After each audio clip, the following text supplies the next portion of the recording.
Christian dating doesn't break down because people lie. It breaks down because expectations stay unspoken. And as a result, time gets wasted. Most men and women think that they're being patient. They think that they're being mature. They're even trying to be wise. But what they're really doing is assuming alignment that doesn't exist. And that silence quietly creates frustration long before anyone realizes what actually went wrong. To be clear, Christian dating doesn't fail most of the time just because people disagree. As a matter of fact, you can actually be aligned with someone when it comes to desired outcomes. Like, generally speaking, what the man wants and what the woman wants when they say they want to be married is actually roughly about the same thing. But the expectation gap forms between everything that's going to happen, between where they are now in singleness and what would actually get them to that point. Because people have an idea of how they expect to get there. Like, what does the dating actually look like? And if they're not seeing the same thing, and more importantly, they're not actually talking about those things at all, what did we really expect to happen? And because no one really says what they expect, everyone pays for it. So this is not a men versus women video, because the expectation gap is a problem that's shared on both sides. And it's also not a rant about how dating is broken. Most people know that dating has a whole bunch of issues, specifically when we're talking about Christian dating. But where are those issues actually? Because there are specific little points where things break down, and those little points have very big consequences. Because this is a silent problem that most people feel but just don't know how to name. And almost everything that we consider to be under the umbrella of Christian dating is built upon unspoken expectations. When people assume alignment from the onset of a dating relationship that never existed. And they also never speak about it either. And the cost does show up later as confusion, as stalled relationships, and eventually frustration that makes people want to give up on dating entirely. And the problem really gets started with the fact that most people don't really know what dating expectations actually are in the first place. Because expectations are not the same thing as standards. Allow me to explain. Because expectations are generally going to be coming from a place of assumption. Like, you believe this to be true about how things are going to play out, and the other person is supposed to just know that part. This relates to timing. It relates to the roles in a relationship. And generally speaking, the trajectory that would lead towards marriage. It's very important to consider that dating as a construct that people are using to get toward marriage, which is still incredibly recent over the last 130 years or so, as like even existing at all, it creates a large space for interpretation. It just does. Because in cultures that, have different ways to get to marriage, some form of arranged marriage normally, a lot of these things, timing, roles, trajectory, those things are dictated to you. So it makes it much easier, at least if you submit to it, to go from singleness to marriage when you're not making up all the rules yourself. And for many Christians, they just assume that if we are both Christians, then we probably mean the same thing, more or less. But that right there, the assumption, is the beginning stages of the problem. Because unspoken expectations feel safe, but they set people up to fail, even if they do it quietly. Because people start failing an exam that they didn't know they were even taking. Like, if you have expectations around what a good date is compared to a bad one, how much money someone's supposed to spend, what type of place you're supposed to go. I mean, if the other person doesn't know that, then how can they meet that expectation and do it consistently? People are sort of fumbling around blindly, hoping that they just find someone who magically does everything that they want them to do in a dating relationship. And all of that sounds romantic, but even if you find someone who dates similarly to what you want, that doesn't necessarily mean that when it comes to your standards, they line up. So now you created two problems where you're trying to find someone who matches your standards, like what you want out of marriage, what you expect a godly marriage to look like, for example. What does the day-to-day look like? Like, you might actually be able to find someone who hits on that, but just doesn't actually meet all your dating expectations, specifically when they're unspoken. And of course, it can be the opposite, where someone dates the way you want, but doesn't actually hit on the standards, which is, as far as I'm concerned, an even bigger problem. Just about anything. Like, when is the right time to meet the family? Do you spend time alone, or do you go out on group dates with friends? When is the right time to text back? When is too long, like too much time has passed from the last text to when you respond? When do you owe an apology for showing up late for something, or should you have messaged early? All of these are expectations. Because guess what? People aren't perfect. They make mistakes all the time. And that's not just a dating thing. It's a life problem. That's going to happen in marriage. Love doesn't even require you to be perfect. What it does require you to do is to forgive. And people have generally a set of expectations on what they're willing to forgive and what their limit is. But it still goes unspoken. And the real glitch out of all of this is that men and women form expectations about dating incredibly differently. Most of that comes down to the messaging they hear, because it's nowhere near the same. But if you're new here, I want to say thank you for even making it this far into the video. My name is Ezra, and if relationships that actually work are really what you want, I believe anybody can have it if you ask the right questions. Because if the word of God is actually true, then I've got a whole lot of repenting to do. And if anything that I say actually connects with you, it is always greatly appreciated if you would please like and subscribe. But if I don't, just let me know in the comments section, because I try to read them all. And if you're a man, you are likely going to assume the following: that the more effort you put into a relationship, the more it will clarify things. In other words, you don't know where this relationship is going at first. You just have your suspicions, what you believe. But in time, when you get opportunities to, do things in the context of dating with this person, then you expect to get more certain about where this is going to end up. And that also means that the more time that you spend together, you're going to equate that to progress in the relationship. And above all else, when you take initiative, like attempt to do just about anything, set up a date, pay for a date, call somebody just to check in and see how they're doing. All of these require taking initiative.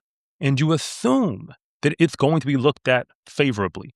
Like the woman is actually going to notice that you're trying. And while men tend to have those assumptions, women trend towards these, which compete with them. That intent should be clear early, just to put that out there. And that readiness is something that should already exist. Not that you are getting ready for marriage in the process of the relationship. I'll come back to both of these in a moment. And ultimately, when it comes to the trajectory of a relationship, they want to be able to visualize that trajectory first before they get to a place of commitment. And to clarify, neither side is actually wrong. They're both responding responsibly enough based on their assumptions. But these assumptions clash with each other. Because if one person is trying to clarify a relationship over time, and they're putting in more effort on the way to doing so, and the other expects the intent to be very clear early. They want readiness to already be installed. That competes directly with taking your time to work through the relationship. The problem here really isn't bad expectations as much as it is that they're all invisible to the other person. But I am going to say the quiet part out loud, that if you look at these assumptions on both ends, men really have to equate initiative and walking that out in a relationship towards clarity. They don't know if their efforts are going to be well received by a woman. In other words, the more that she reciprocates interest, the more clarity they can gain on the trajectory this relationship is going to have. Because just deciding that you like a woman doesn't get you far, particularly if she doesn't like you back, which brings up the other side of the experience. Because women seem to have an idea of the type of man that they are interested in seriously. And when they see that man, it starts to come across that they're hoping the man they're interested in also reciprocates interest. So everybody else who's showing initiative isn't really who they're checking for, at least not initially. There are moments where a man is hyper-intentional, shows himself to be ready to pursue marriage, and for that matter, even is very clear about what the trajectory of this relationship will be. And if he approaches the woman with that, it will likely work if she already likes him. But if she doesn't, if she's indifferent, if she's still coming along the journey to a place of interest, that can fall flat and that relationship can fail. Anything else at all, like the lack of clarity, the lack of intention, a man who needs to, put some time in and get to know a woman more deeply before all of that can happen, that's likely going to produce frustration if she's already determined that he's the type of man, at least to her, that she might be interested in more seriously. So yes, the need for one group to see how this might all play out before they get to a place of certainty, and for the other to want to have some certainty about how it's going to play out before they even start the journey. That is a problem. And all of this gets even worse when you realize that Christian dating actually encourages silence. Once again, allow me to explain this part. Because on one end, church culture does seem to advise guarding your heart, not rushing into a relationship, and even avoiding pressure, like what feels like pressure to get into a relationship. And I admit that message is sent more towards women than it is to men. But regardless of where you are in this equation, neither group is being taught how to name expectations. Because the hardest part about doing it is determining how do you clarify intent without putting pressure on someone. Because if that's how they receive it, this relationship is going to go left incredibly quickly. And what's really happening out of all of this is people are really just avoiding conflict. They're trying to figure out, how do you disagree without creating conflict? They don't know how. So they don't disagree at all. And they just don't say anything. And it doesn't end well either way. So instead of choosing to be honest, even if it means disagreeing on some things early in the relationship, people choose to vote for silence instead. And that silence is really just a performance of maturity. And it might even get interpreted as wisdom, at least at first. So to be as straight up as I possibly can about this, Christian dating often rewards restraint, but not clarity. And that does work in the short term to get people into relationships. And they might even be able to play them out for a while. But at some point, those unmet expectations will break down the relationship. And for some people, that's what they've been dealing with over and over and over again. And that becomes the real cost of unspoken expectations. Because conversations might happen that never actually move forward. You can have interest without momentum. And that interest might even be on both sides. And then you can have a pre-relationship, that's what I like to call it, or even an early stage dating relationship where there's months of ambiguity. Like one person is thinking this is going pretty well, and the other person is thinking this is not going all that well. Because whatever their expectations are about timing, trajectory, intent, all of that, clarity, when they're going to get it, how they're going to get it, none of that's actually being met. But some form of relationship is actually happening at the same time. And while one person starts to look at the door to exit this relationship, it's still worth pointing out that no one technically lied. No one technically did anything manipulative. And no one was even trying to be malicious. Like, there wasn't bad intent on either side. Most dating disappointment isn't betrayal. It's misalignment getting discovered way too late in the game. The types of things that should have been hashed out through honest conversation very early in the relationship. Like, as soon as we know there's mutual interest, you should probably start talking about those things. But if people aren't rewarded for doing that, and they're just trying to get further into the relationship to begin with, which makes the conversations even more high stakes, which makes it easier to want to avoid them. And you just hope that the other person will fall in line with your expectations to put you more at ease. And it never happens. It's a never-ending cycle that keeps on spiraling downward. And depending on whom you are, what I am describing can actually feel even worse than rejection. And yes, I'm going to explain this part because rejection hurts, but it's also clear. Like, it's not fun to be told that, the other person, that the person you like isn't interested, but you know now, and you're free to make new decisions and go forward. You can pursue someone else. You can reset emotionally. All of that happens from the one moment where the rejection happens. You get freedom from that moment on down. But ambiguity, like this constant state of unknowing, that drains people very slowly. I've gone through it myself, and I've watched many other people go through it. Unspoken expectations.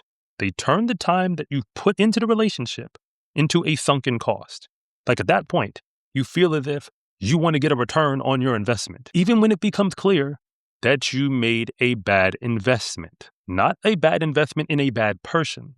There's nothing wrong with the person most of the time. It's just you probably should have known some of these things way earlier in the game. But those conversations were probably considered to be too heavy in the current Christian dating climate, so you avoided them. And after a while, there never seems to be a good time to have them because it feels like you're just supposed to know. Many people end up leaving a dating experience, or for that matter, dating entirely after a while, feeling discouraged. But it isn't even really because they're being rejected. It's because they were never oriented. Simply put, clarity hurts once, even though it can hurt. But silence hurts over time. So the real question is, how can expectations get set early in the relationship, early enough where both people can actually act on it? Even if that means that the clarity that you were seeking is that this relationship may not actually work out, but it frees you up to get to one that actually will. But in the current landscape of what we're calling Christian dating, people know that expectations actually exist. They just don't always feel allowed to actually speak about it, because attraction can happen even without clarity. And if it never comes, the silence that shows up in its place will slowly kill the momentum of that relationship. So the real question underneath all of this that many people are experiencing is, what actually happens when expectations stay hidden long enough for desire to be drained? And I actually really want to know, what expectations do you think that people assume instead of actually saying out loud? If you actually made it all the way to the end of this video, I do have to admit that thank you doesn't do it justice anymore, because you are a real one. As far as if anything I said actually connects with you, I do invite you to comment. Just be honest, share your experiences. I do the best that I can to actually read them all. And if nothing else, it is always greatly appreciated if you would please like and subscribe.